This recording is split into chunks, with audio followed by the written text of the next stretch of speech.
Okay, let me rush. You have put me on a train, so I have to be fast. Okay. We need to understand what literacy is. We cannot talk about dyslexia, autism, ASD without understanding. And I know the keynote speaker had done a good job with what literacy means. Now, in my own area, I want to say that basically, because of the times we are in, it's like a definition of things change. How things were 10 years ago is not how they are now. So I would say, in my own interpretation of literacy, basically and traditionally, literacy, like we all know, is a noun, meaning the ability. It used to be simply the ability to read and write, write, and use numeracy. That was then.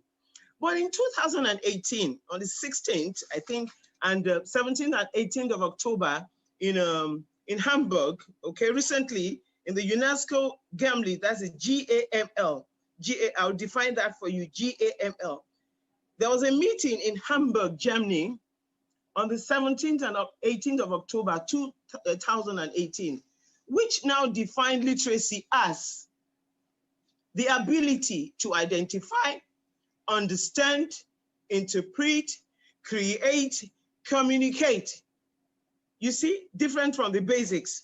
Using printed and written materials associated with various contexts. GAML stands for the Global Alliance to Monitor Learning, and it's a body under UNESCO. GAML is designed to improve learning outcomes by supporting global national strategies for learning assessments and developing international comparable indicators and methodological tools to measure progress towards key targets of the SDG 4, Sustainable Development Goals 4. So that introduction is important for me, because we need to know what literacy used to mean. Traditionally, it's still the same, but it has expanded. Literacy is an overall thing. It means so many things to me. What literacy means to you, okay, in your field of work, might mean something to me. Like, for example, I have a children's club. I read aloud. For me, that is a very, very important part of literacy. For both children with disabilities, dyslexia, ASD, read aloud is fantastic. You can't read, is a key before any other thing, because you find that most children with learning disabilities, dyslexia and all that, are visual learners. They are they learn faster with what they see, and they respond faster to what they see. And we of course know that the importance of literacy, in order for all of us, you and I, to succeed in this modern world, in our career, and improve our quality of life, it is vital that we have good literacy skills. So what is dyslexia? We all know that dyslexia is a type of learning ability where a child, has problem with reading.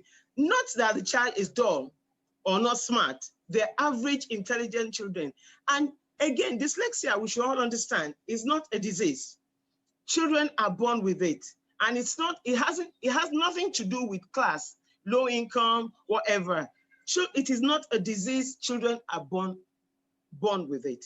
And because every child has the right, every single child, whether with disabilities or not, has the right to be literate, to read and write, no matter their condition. Educators have to come in, diversify ways, look at ways in which we can help children with learning disabilities. I think I'll stop there so somebody else can talk for now. I'm not through yet, but right, let my other panelists talk. Yes. Yes, I really appreciate that. Something the line is breaking. They are for that have dyslexia, and it's not about their parents. They want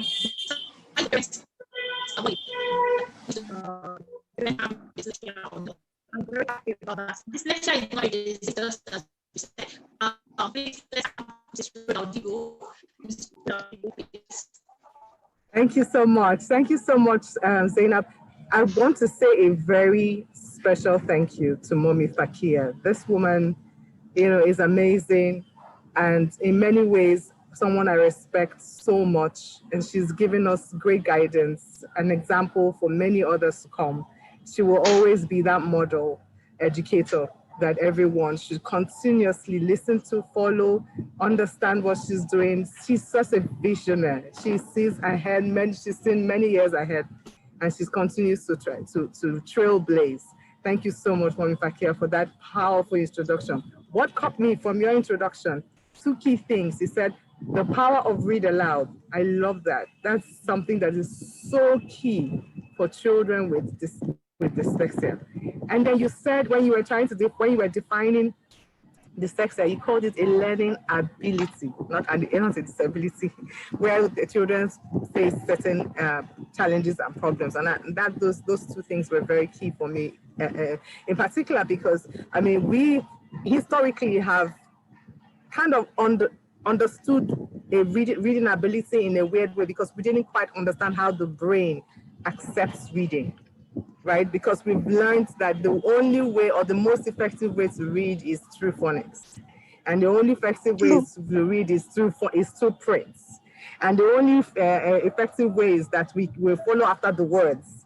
Meanwhile, reading is also listening, and comprehension and speaking and all of those things. So thank you so much for that powerful introduction. I really, really am very proud. And Zainab, you're doing an amazing job. You're someone this is a young woman who I watch, and I'm just so proud of everything she's doing. So I'm sure I'm taking some time from my introduction, but I think I just want to kind of introduce with something I would like to speak about, which is, in the world of the classroom, right? Our topic today says, and I'm reading through it, it says demystifying, and that's a very key word. Demystifying the role of educators in inclusive literacy for learners with dyslexia. And so for me, I'll be sticking in the world of the classroom, because that's what I've been. I've taught the classroom. I call myself a teacher, and I'll continue to be that. And I would love to look at areas of accommodations, things that will help you demystify how to support children with living with dyslexia. And the truth is that dyslexia, like Mommy Fakiya said, is not a problem. It is not a disease. You are born with it, and you are born with a particular special ability. And people say, and many people have touted it as a gift, and because it is a learning ability that makes people see the world from a very, very creative view. And so what you see characterizing children with dyslexia is that they go into the world of sciences, the science field. They will go into engineering because they're fixers, they're problem solvers, they're very creative. They see lines that you don't see, because the way they accept reading, the way reading comes to them, or the way they're able to read is what their brain does while they're trying to read is what a lot of our brains people who are non-dyslexic struggle with. And that's why you see them. Usually they are the leaders in your offices. They are the ones who will be strong entrepreneurs, because they kind of always connect the dots. So I'm looking forward to engaging with you to help you demystify how you can actually practice inclusive literacy in your classrooms. What are those accommodations? So I'll be staying in the world of accommodations. What are those accommodations that will help you? So accommodations for interactive instruction, accommodations for student performance, and accommodations for materials, instructional materials. So those are the 3 areas that I would just share tidbits, that will be helpful in launching teachers into an inclusive literacy classroom. Thank you.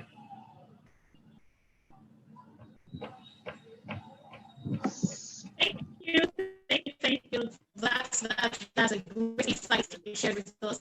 Thank you. Let's hear from Mrs. Rafah. Let's hear from Mrs. Adagun. Hello, ma'am. Hello. Can everybody hear me? Hi. Yeah. Yes. Hi. Good morning. Oh, I think we're in the afternoon now. Good afternoon, everybody. Good afternoon, Mama. Thank you very much for being the awesome person you are. You know, when days are quite tough in the office and things are just not going my way, I pick up my phone, I just go to your reading club and I just watch you the way you interact with children, and it lights up my day and makes me realize that being in this profession, it's more of a gift, and at the same time it is something you have to love doing, because most people don't know you have your good days and you have your horrible days, quite horrible days that you just do not know what to do. And if you do not love this profession, you would run away from those horrible days. Everybody has gone through that. Now, I'm a school administrator for Lagos Island East Montessori Nursery and Primary School, just like Zainab said. You know, I am. It's more of a community school owned by the local government, because they wanted to give the children within their community the best quality education you can find in any private school at no cost. They want their children, to feel that impact, to have that impact. They wanted, that is what they wanted to do. That's how I came on board. And you know what? One thing I've learned this couple of years working with children is that, I always tell my teachers and people around me that I don't believe there's no child that is unteachable. I don't see reading as a problem per se, if we know what we are doing. You understand what I'm saying? I don't see dyslexia as an issue unless you make it an issue. Why do I say that? Because I'll tell you a personal story. I am a dyscalculia. You know, it has afforded me the opportunity to understand children with learning disabilities, because I also have a learning disability, which was not, properly diagnosed, and which, it took a long time for my parents to understand what was wrong with me somehow. And just like Rhoda said, most of these children with disabilities, learning disabilities, they compensate for it in other ways. And dyscalculia, what that means is that anything maths, don't even put me near it. I do not understand it. It is not as if I can't do basic, calculation with money or anything. Yes, I can do all that. But when it goes fast, when you start putting formulas and the words, everything just starts mumbling, jumbling. I don't understand. Just let me stay in my lane. You understand? That is why I even went into education, because I wanted to find out what was wrong with me. Because I remember then they were telling my mom, there's something wrong with this girl in her brain. But my mom knew that I compensated with it with a lot of, when it comes to speaking, I had all other things, which she actually helped me harness my skills, which is what I would like to look at today. These pupils or children with special learning disabilities, what can you do to enhance their other skills, to sharpen their skills, so that they don't, what we don't realize is those skills actually help them to overcome their disabilities. As we go along, I'm going to give you examples, real life scenarios of children that I have in my school that have dyslexia, and how we've been able to help them. We are going to go through all that. Rhoda, please, let's hear from you. What are those things we need to look out for us to suggest proper diagnosis, and then so we can really understand how to help the child. Let's start with you. Sorry, I realized I was not on mute. I was not muted. I'm sorry about that. Okay, so I mean, sometimes let me make it simple. There are a couple of things that you would see that you could call signs and symptoms. That's what you could call them. But we always have to say, Zainab, and to everyone listening, that the key thing here is never to label any child. Again, like Zainab said, we are not psychologists. That's not who we are. We are educators. Our primary job is to support and help that child to achieve learning and learning gains in your classroom. So no labeling, not whatsoever. So regardless of what I say now, no labeling. You don't go about saying, this child is dyslexic, this child is suffering from, no, you don't say that. Until a proper diagnosis is done and carried and documented, is the only time you can say, oh, this child is with dyslexia, he has dyslexia, or is dyslexic. I just wanted to make sure that that was really clear. But there are a couple of things that you can say that, you know, specific signs for children. So when a child is very young, you know, between birth and when they begin to learn to speak. So general problems that are experienced by them, you know, will be things like learning to speak, you know, like they won't speak early. Then of course, the obvious one all teachers know, learning to say the letters and the sounds. That's common. Everybody knows that. There's something about when they try to organize written words and spoken language. When you see that they're not now able to organize it, you know, like they're not following the sequence that they should. Exactly. I can see Rafah. Rafah is like, yes. So that kind of, so when you see organized written language, okay, there. Then you can see some struggle with memorization, you know, because they're not people to memorize, you know, like when you say memorize the letter sounds or memorize the number facts, even number facts, like say you want to teach like doubles, you know how we teach doubles to children, say 2 + 2 4, 3 + 6 6, and all this kind of things. Well, they struggle with things like that.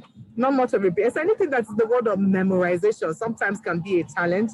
Then again, when you know how when you want to do some speed reading, when you say, oh, quickly read paragraph this and no. So you see reading quickly to comprehend, that's something else, you know, and all of that. And then comprehension, because reading has to occur before comprehension, which is why I often advise educators, please separate the two. Because if because a child can read doesn't mean that, because a child cannot read doesn't mean they cannot comprehend. Imagine you telling that child the story, right? And asking them the question, they'll answer your question, believe me. But if they had to read it, they would not answer your question on print. So always try to separate the two. An ability to read text doesn't necessarily mean an ability to comprehend. So is it on the flip side. An inability to read text, and when I say text, the print, the ones that we always see, doesn't also result in or mean an inability to comprehend. So educators have to know that part. Then learning an extra language, you can see that, and then correctly being able to do math. So dyslexia you can see it in the world of dyscalculia as well.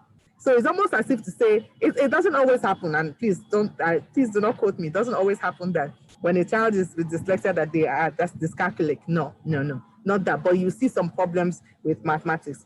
Then as they get older, you see them trying to, there's a difficulty with remembering sentences such as counting, simple sequences, counting to 20, naming the days of the week, things like that, reciting the alphabet. You see difficulty in rhyming words. You will see that as well. These are some of the signs, trouble recognizing words that begin with the same sound. For example, bird, baby, big, they all start with the sound B, right? B. Now, those kinds of things. And some pronunciation is difficult. So I have a daughter, and then, so she will say, she's always flipping the words, right? She will now say, so like, if you have a tool like this, it's something we use for, the plastics that we use for scratching our backs, those long ones. So in the house, locally, everyone calls it a back scratcher. But my daughter will say, scratch backer type of thing, So, it's not, they understand it, but those kind of, smaller symptoms and things. Then pronunciation, those kind of pronunciation difficulties, rhyming words, difficulty with even word retrieval, like when you are trying to, words like, you see them replacing or compensating for certain words, like they can't remember their vocabulary, they're trying to remember that word. So, oh, that thing, that stuff, that stuff, instead of naming it, those kinds of things can be things that will get to give you a sign. And remember, it's not one of all of this I'm mentioning. There must be a healthy 80 to 90% combination of all of these things I'm mentioning before you can say, I can connect the dots. So Zainab, I hope I answered your question.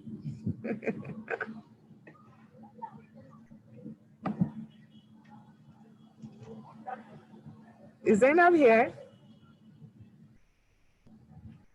Okay, Rafah, do you want to add to it while we're waiting to Zainab? While we're waiting for Zainab, I mean. Okay. Okay, she's back. Hi, Zainab. She's back. Hi, Zainab. I was saying that I hope I answered your question. I'm on the road, on the field, but I'm here. To switch devices. Okay. um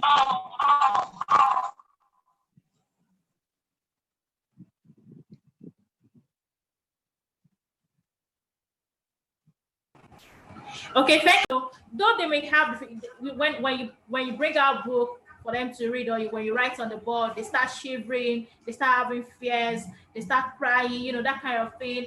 But they have a whole lot they can do. Their strengths. Let's look at what are those strengths, and how can we as parents, as educators, how can we harness those strengths to really making them productive and happy? Okay, so I would do that by giving you a typical example of myself and one of my pupils in school right now. Okay, I have he's 9 year. Yes, this year he's 9. So when he came, because our school is just a year old now, when he came with the results. He was in primary 4. He was supposed to start primary 4 with us. So normally I did a test for him, gave him from the school I was coming, I gave him the kindergarten exam to do. Just let me know where you're coming from and know where to place you. He couldn't do it because he could not read it. I was like, okay.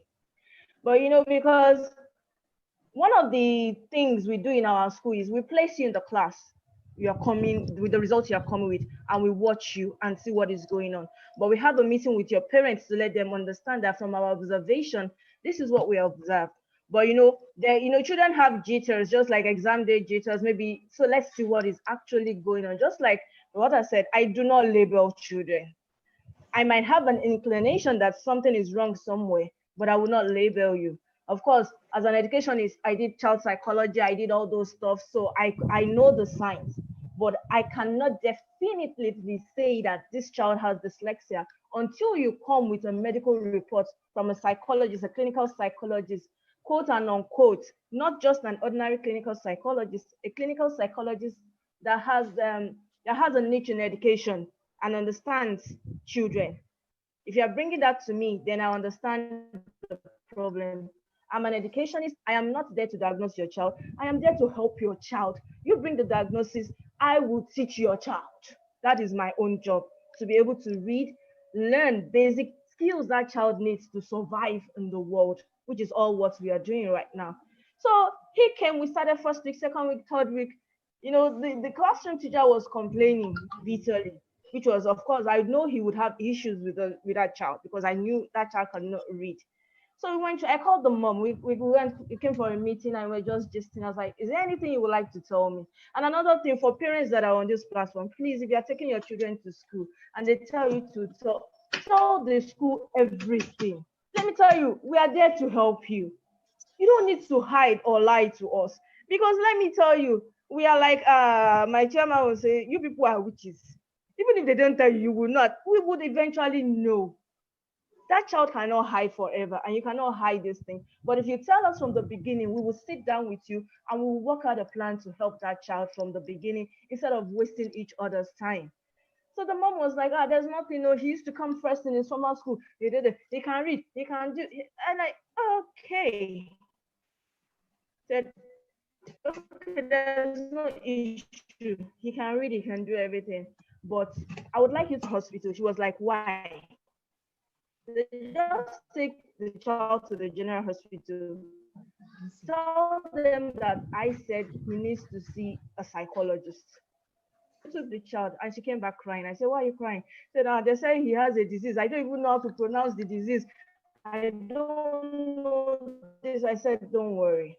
I knew from day one, but I could not tell you. I needed you to go to a doctor because you might feel that because I'm the school, this thing, maybe. Thank God my school is not a private school, so it's not about money. It's a free school. But you might feel otherwise, that I'm labeling your child. Now you have come with proof that I already know. Leave the rest to us. We just need you to be understanding. Do not abuse this child, please. Just don't take this child to any lesson. Just leave the child. You understand? The long and short, I discovered that this boy is very good artistically. He can draw. He can sing, he can play all the musical instruments. We're looking for a music teacher. This boy will sit down and play everything for us in school. He became like our school music director all of a sudden, I was like, seriously? Where did you learn? He said, I didn't learn it. I just knew how to play it. And there was, he became so involved. And I was like, okay, you can't remember your sounds, you can't remember your alphabet, but you can play music and you can remember. Let's start from there. So we normally do an ABT in our school for children like that. We use the ABT intervention, which is we go to audio, we use visual, and we use the tactile method. Those are the three things we use when we notice that children like that, we have children like that within our classrooms. So we started with the audio first. It wasn't working. He still was not picking up things, you understand? But I noticed that, because he was more of a tactile learner. So when he touches and he plays and he sees at the same time, he understands what you're saying. And that's how we started teaching him. And, before you knew it, he understood the sounds. He was not jumbling the letters together. He could start reading on his own.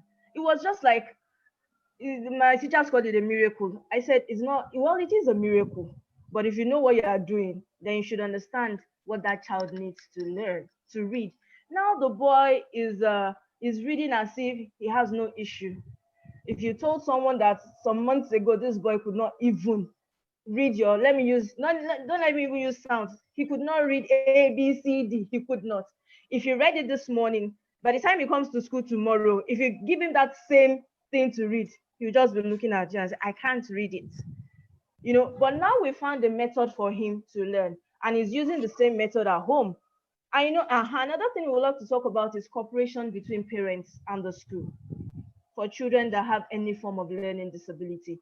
If someone was asking, I think when Mr. John was that, okay, how do we make sure we have a blended form of teaching and learning for the children? Whatever is being taught in school, you can do the same thing at home.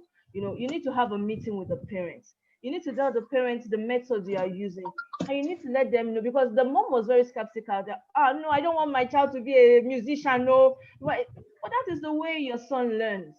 It doesn't mean he will grow up to become a musician, but for now, that is the way he learns. For me, if I want to do anything that is maths related, if my people that know me know that I'm always with my earplugs, I'm always listening to music. Without that, I cannot do anything, because everything seems to be wobbling when it comes to calculation. But once I have that on, I can do any calculation you give me. It's like, that is just me. So every child has a unique way of learning. You just need to sit down, and it takes time, patience to understand. And how do you know the unique way of learning for that child is the extra skills that child has.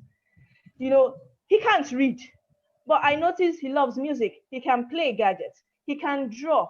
So that is when you start noticing the skills I was talking about. Every child has an extra skill for every disability they have. And that is the skill you need to tap into to help that child learn. Once you get that skill, you will be surprised at how much that child will learn. Everything you want, the child learns with. When we resumed from the corona, I was so scared, because I know I have a lot of them that, what are these children bringing back? And by the time they came back, because I had a communication with the parents during the whole corona, the pandemic, the closure, they came back, and they even came back better, because the parents now understood that this is the way my child learns. This is, he came back with drawings, things he has been drawing. His mom went, got him different things. His music has been, he has improved so much. The mom got him a music teacher, and that has helped him read, because he can now read music notes, and definitely he can read the language you are giving to him now. He's still having a little bit of difficulty, but we have found a way to help him to, to overcome that thing. Dyslexia is a lifelong thing. I'm in my 40s, I'm still having dyscalculia. So, because there's a question like that, but you just have to know how to manage it. It is something that can be managed. There is no big deal about it. I do my calculation, I do everything. I teach my daughter in secondary school mathematics. Once I have my earplugs on, you just have to find the way those children learn their skills, just like I said. Find that extra skill they have in them, and all of us have that extra skill. So that is the method I use. So have I answered your question? Yes. You really, this is not just about you answered the question. I'm so happy, you're even sharing practical experiences. This is to emphasize that we are not just talking from books, from researches. You're not just talking about you're not talking about what is on Google or anywhere. We're talking about real life experience. The first time I had a child with such a similar challenge. I really can't say if the child is dyslexic or not. I was taking the kindergarten class then. It was a new school, and each time I called the girl to read, after not in my phonics class, after teaching them to decode and all of that, the girl would start crying, fidgeting, and I was like, my God. I'll encourage her, do a lot of things, pat her on the back, rubber backs, you have to be comfortable doing this. And, I'm not holding a cane. I don't beat you. The shock came to me because I don't beat.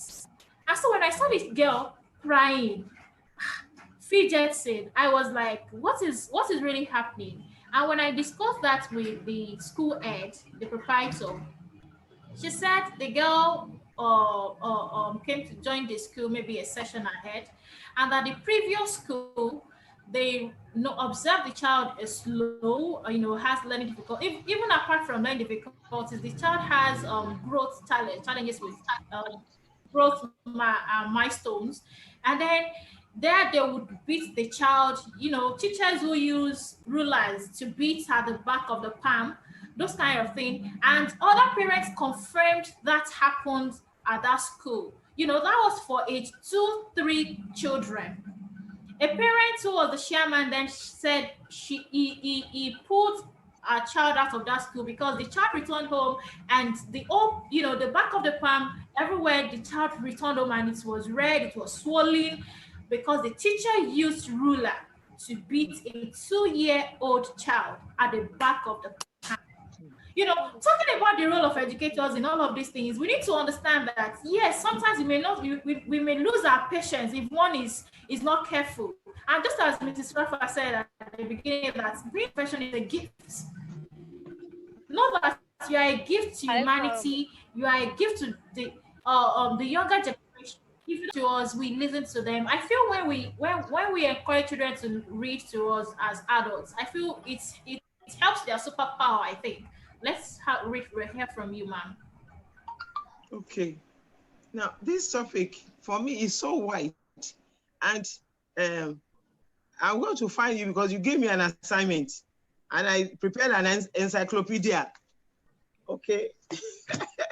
So I'm just thinking how to put everything in a nutshell. I see a part of the encyclopedia. We are enjoying this session. There are some points that you can't go on to without talking about some points. Do you understand me? It won't have meaning. But let me see how I'm going to answer that. Now, first of all, I want to tie up with what Rhoda said about dyslexic children being talented. Now, Richard Branson, the Virgin business CEO, multi-billionaire, said, he said, if anyone ever puts you down for having dyslexia, don't believe them.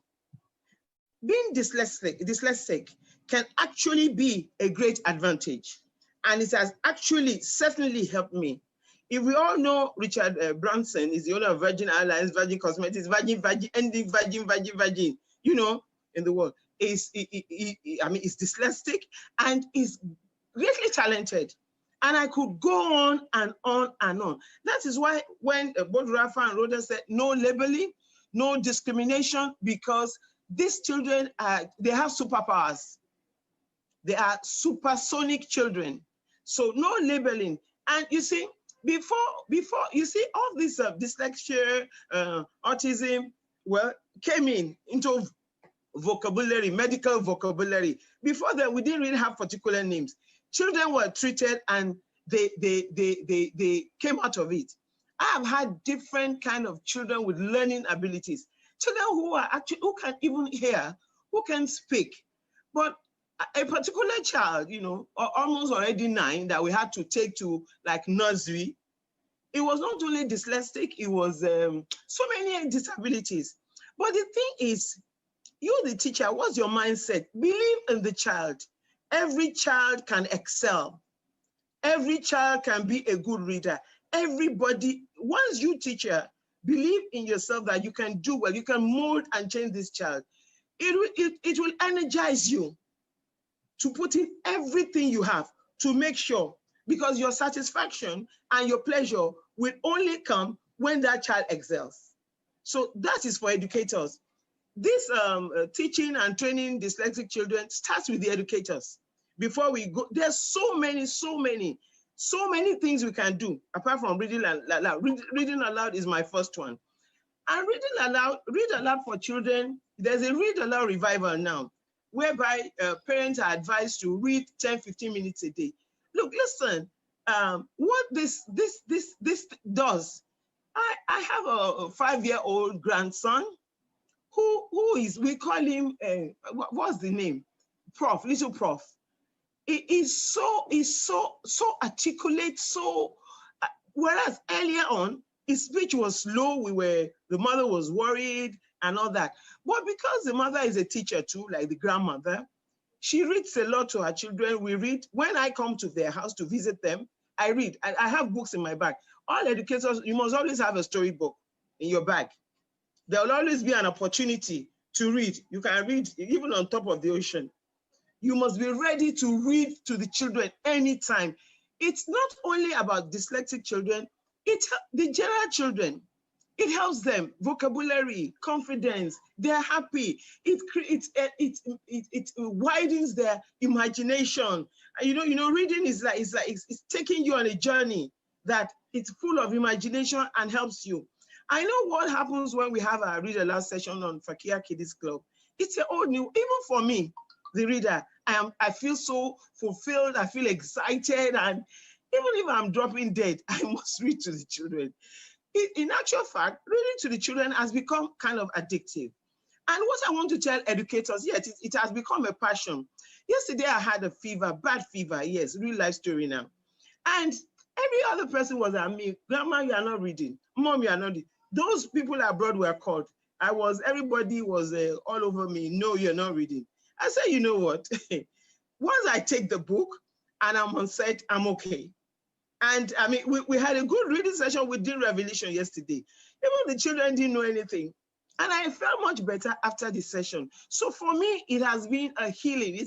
It's a therapy to read to the children. So mothers, particularly, you know, fathers, they won't read. You have a few fathers, okay, maybe 3 out of 10 who will read. Some will read. But it's the mothers. I remember years, 40-something years back, my 2-year-old daughter, when she was 40 in England, every night I would read. Every night I would read. She grew up to be something else. We thank God for that. So that reading aloud, the results, the aftermath is usually wonderful. And for educators, for us to be able to do well with children with learning disabilities, dyslexia, ASD, and all whatnot, okay? We need to, we have to put in thoughtful planning. With thoughtful planning, reading and writing instruction can be adapted to meet the needs of every child. Even the normal children, if you don't plan, if you don't put in thoughtful planning, strategies and all that, you can't do well with them, not to talk of children with learning disabilities.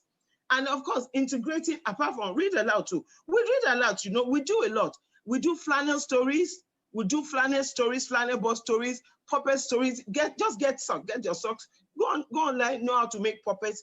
The read aloud does not have to be read from a book. You can mime, you can act, you can use flannel boards, you can use puppets and all that for the children. But to read to them is very, very important, both for children with learning disabilities and not normal children. They're all normal, they're all learning abilities. So if we do that, we will find that the children, they'll be forced to question. Reading allows them to participate. They ask questions, they wonder, they ask you, they're inquisitive. And what I do again, what I'll suggest, which has worked for me, with for educators who are working with children with learning abilities, disabilities, whatever, is to add a little bit of creative art and craft. Whatever I read to the children, there's usually, and that's where STEM comes in.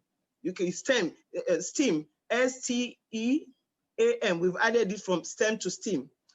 Always add the creative angle. If you read to them, yesterday we read about how Abraham found Allah, and there was a talk about creation, the sun, the moon, the stars, the trees. And what I did was I prepared a collage of these items, and we place it on. Yes, there's a really large app Play Store. Don't worry, our own app is coming soon.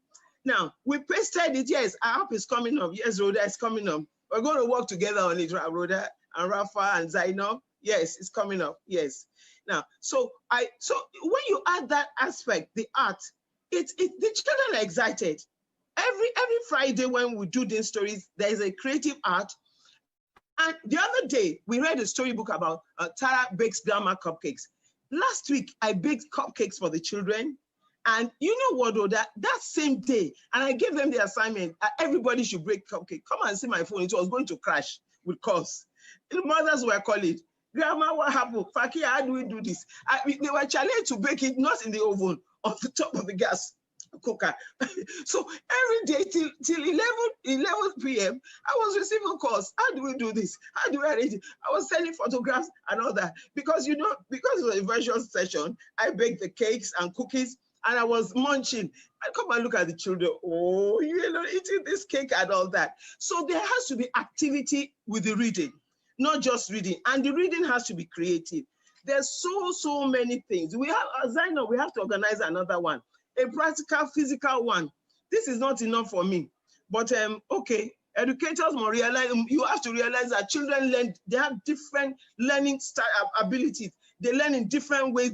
They are slow learners, they are fast learners, they're visual learners. There's so different kind of learning styles. This means that different resources must be brought together to allow students to greater access to the curriculum and more successful learning outcomes. There's no one-way track to it.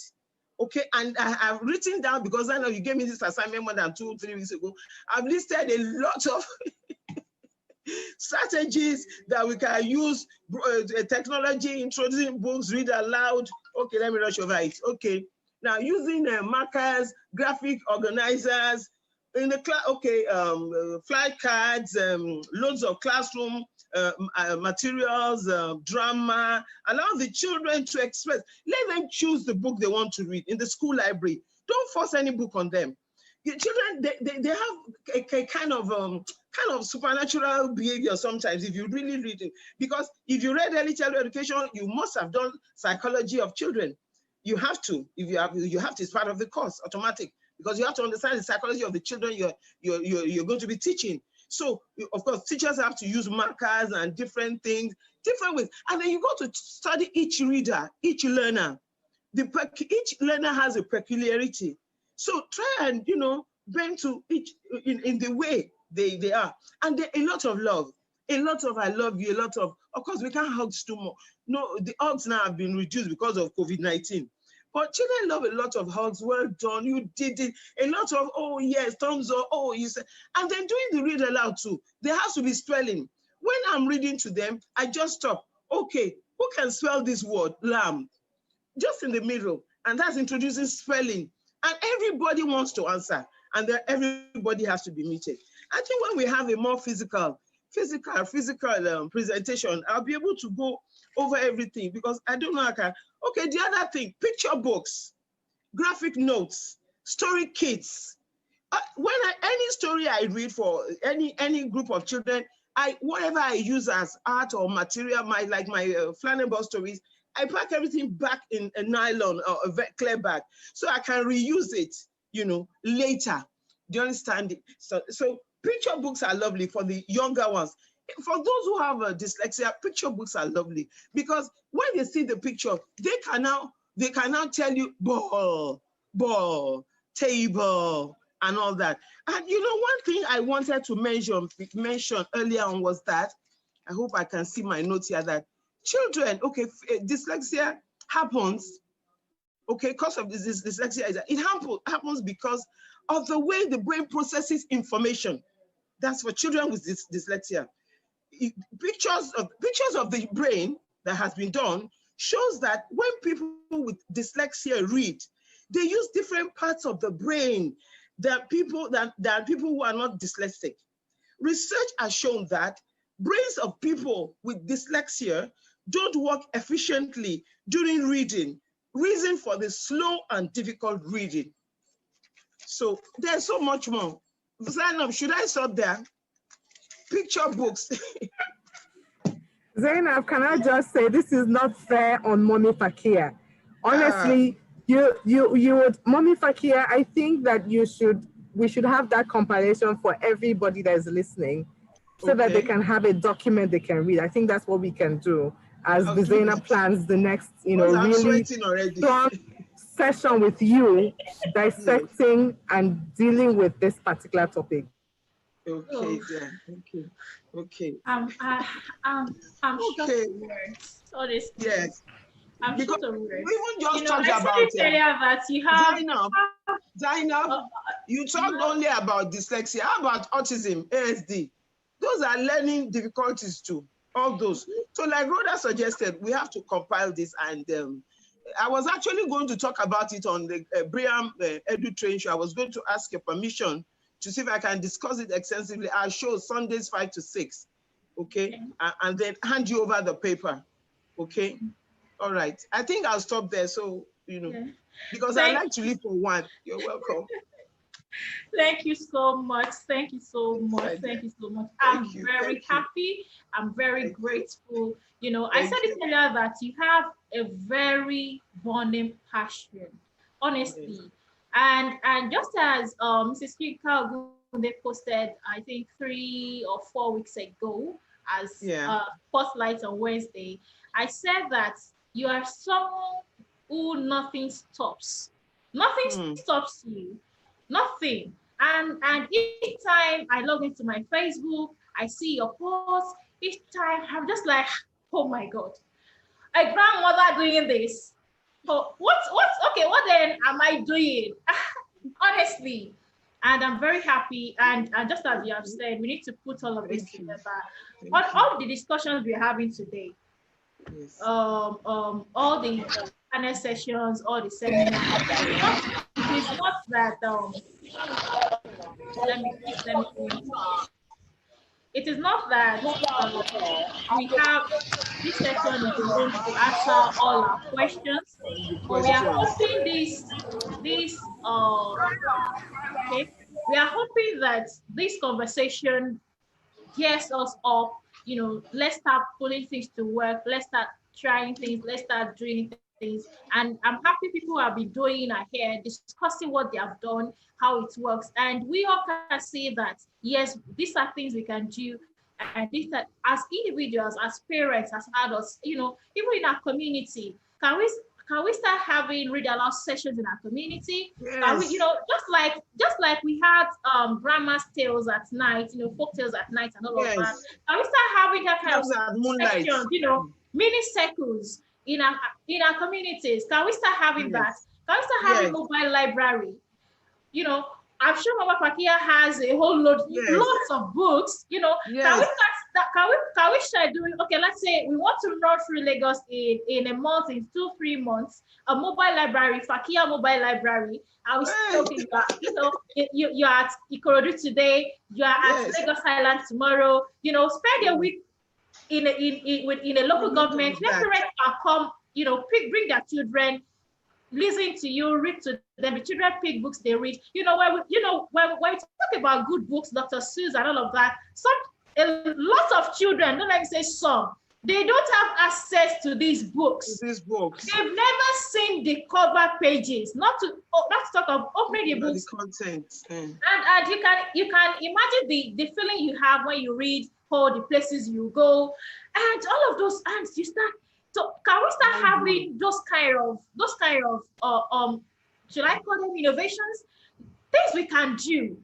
not like we are not saying government doesn't have role to play. We are not saying we don't need funds in education, but what can we as individuals, as groups, as mini groups, what can we start doing? That is our objective for having this conversation. All the sessions we're having today, the 1 hour for each session is never enough to deal with them. It is never enough.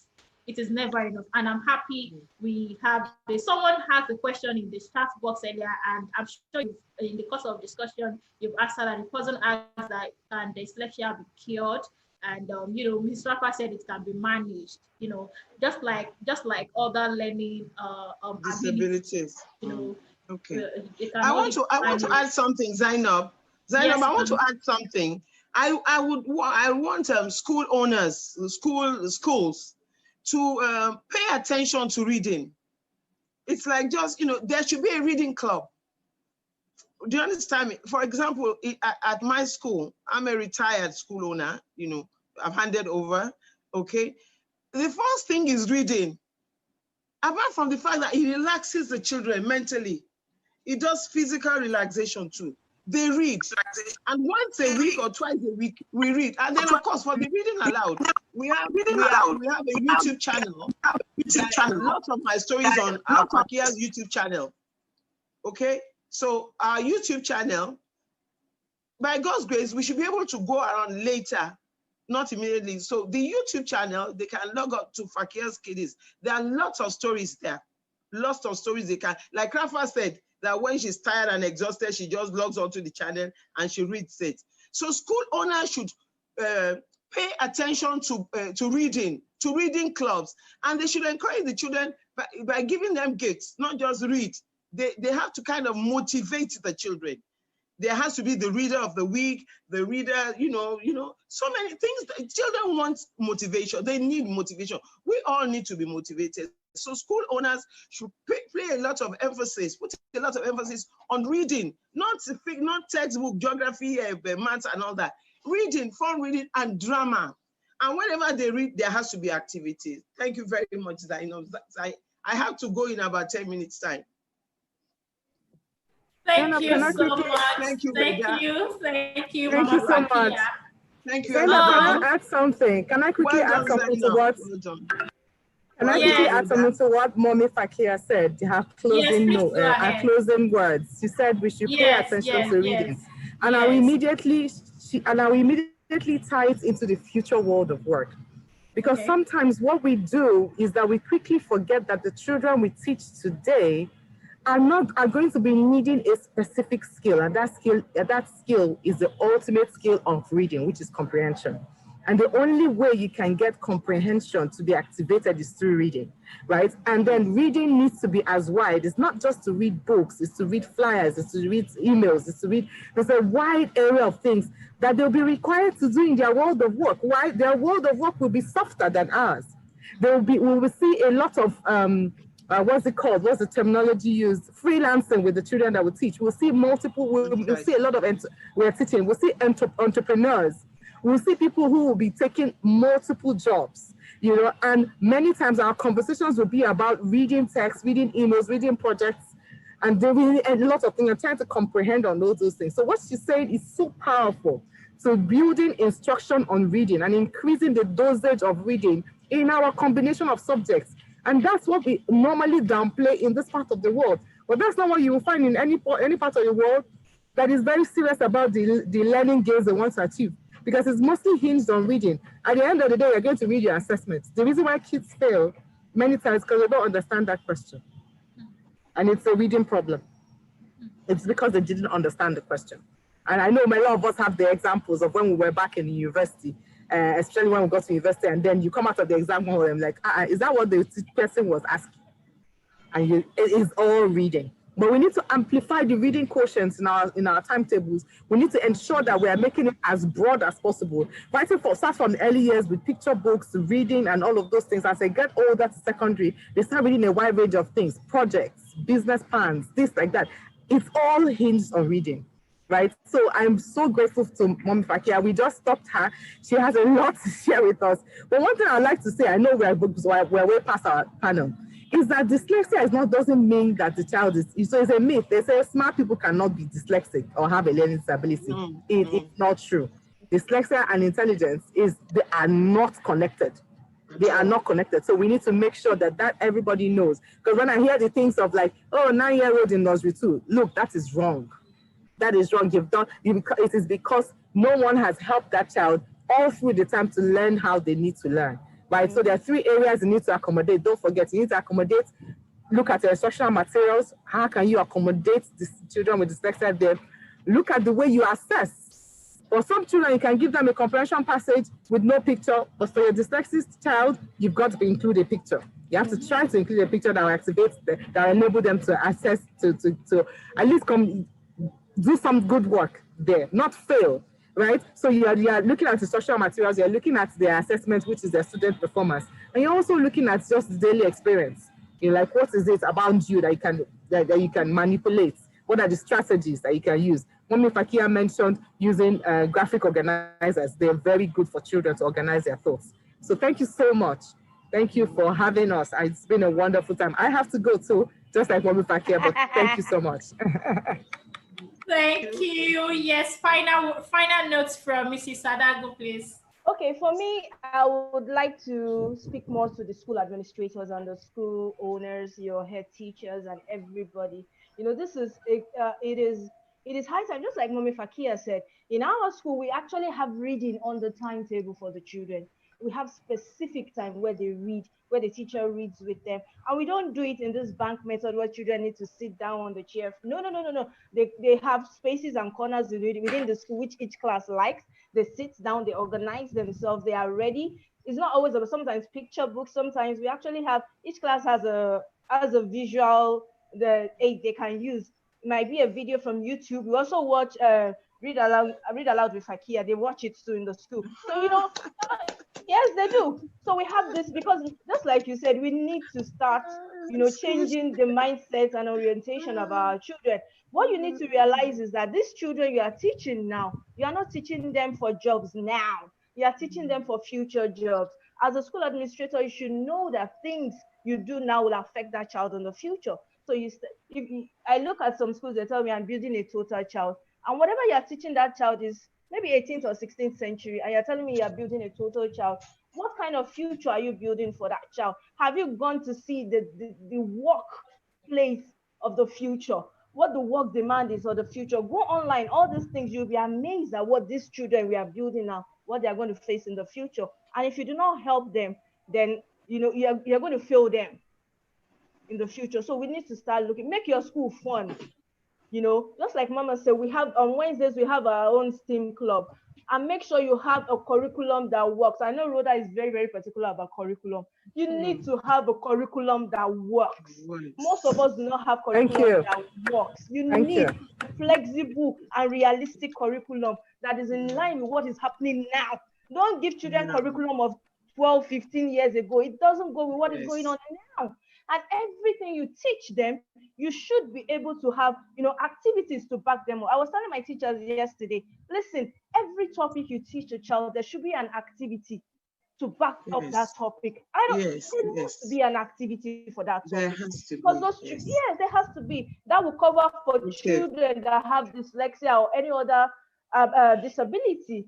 When you do activities with them, they understand what you have taught. Just like Rhoda said, you say a 9-year-old in nursery 2. Now, if you have taught that child well, putting that child in the class that child is supposed to be, the child might have 1 or 2, let's say dyslexia, the child can read. But as a teacher, you're teaching a particular topic, you have done activities with that child understands that topic. Might not be able to read it, but when you ask orally, that child will tell you everything about that particular topic. That child understands. It is not about reading. It is about making sure that child understands what you are saying and what you are teaching that child. That is what education is about all today. Not math, English. If they don't understand all those things, they can apply it to their daily life, and they definitely apply it to the future work, which is coming their way. So we need to look at that. Yes, teaching is passionate. It is hard work, but you need to be passionate because my joy is seeing these children.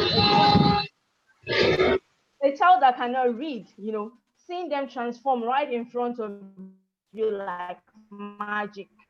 all because of one, two, three little things you have done to change the direction and the way they see education. You know, children need to see education as fun. They learn and they have fun, and they can, you know, I always tell people, if what you're teaching them, they cannot relate it to their environment, they do not understand, it still goes back to your curriculum. What is in your curriculum? It is very, very key.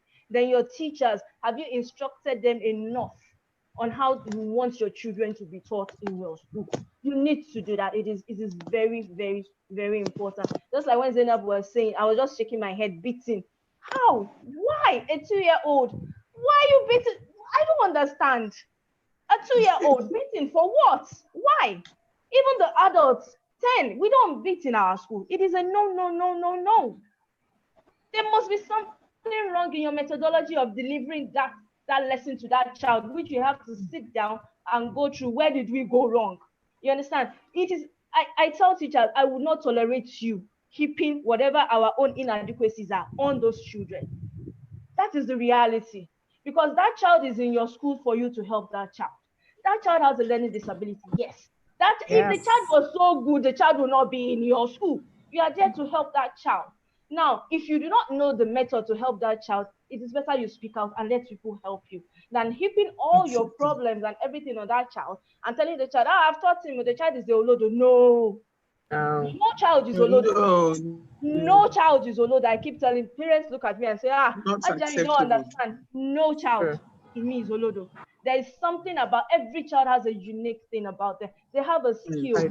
Not every child must know math and English, which is what we have been made to, you know, in this our country and economy. They tell us, down math and math. No. This Corona period, my daughter and I were going through some films, and she was like, seriously? You don't need math and English to go to art school? He was like, why is everything math and English in Nigeria? Wait, they don't even want to know that I know this math. You know, she was going through, she actually went through, she was like, seriously? Mom? I said, what's up? Going out to study. You know, you could see it in her. She was like, are you serious? You don't need to force math and English. I said, no. What about the that child knows what is going on? Thank you. Encourage that child. Do you know those other abilities? You need to encourage that child with those other abilities and make sure, just like mommy said, you always have to reward. You always have to reward these children. And they know me. Once I'm in their classroom, they know that reward must come today. They'll sit down. They call me SM. SM, what are we reading today? Are we telling story? Are we doing drama? Are we dancing? Because we do everything in our school. They call our school the They call our school Time. Thank you very much. Time is going so fast. Thank you. Thank you, Rafah. Thank you, Rafah, for watching, showing the YouTube and read aloud to your children. Thank you. I'll go on reading. I'll read more. That will encourage me to read more.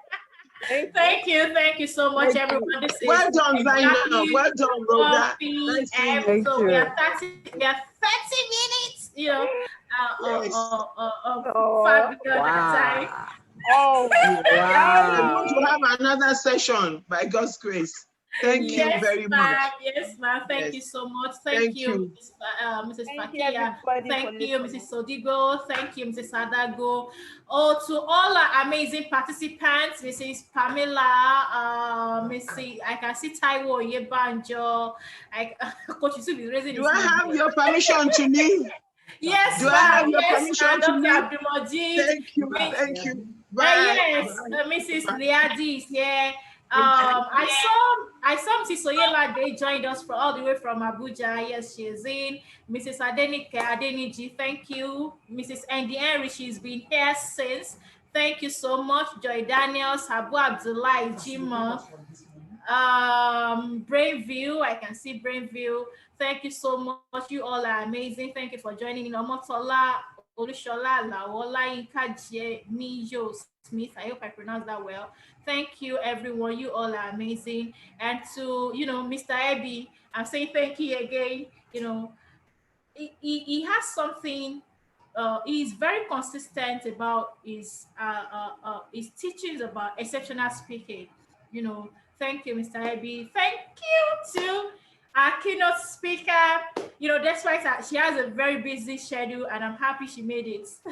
Mrs. Layorito, thank you, everyone. Please let's we can take our leave now and then join in for the afternoon session once it is 3 p.m. We are starting the afternoon session. So let's go on break. Please relax, have your lunch, pray, you know, if you're Muslim and love that, you know, then we can come back for the afternoon session.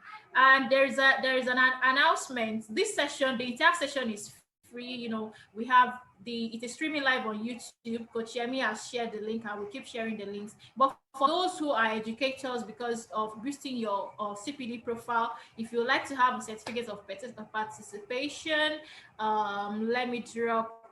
Just send a chat, a WhatsApp chat, or what's it called, or an SMS to 08151045491. I hope I typed well now.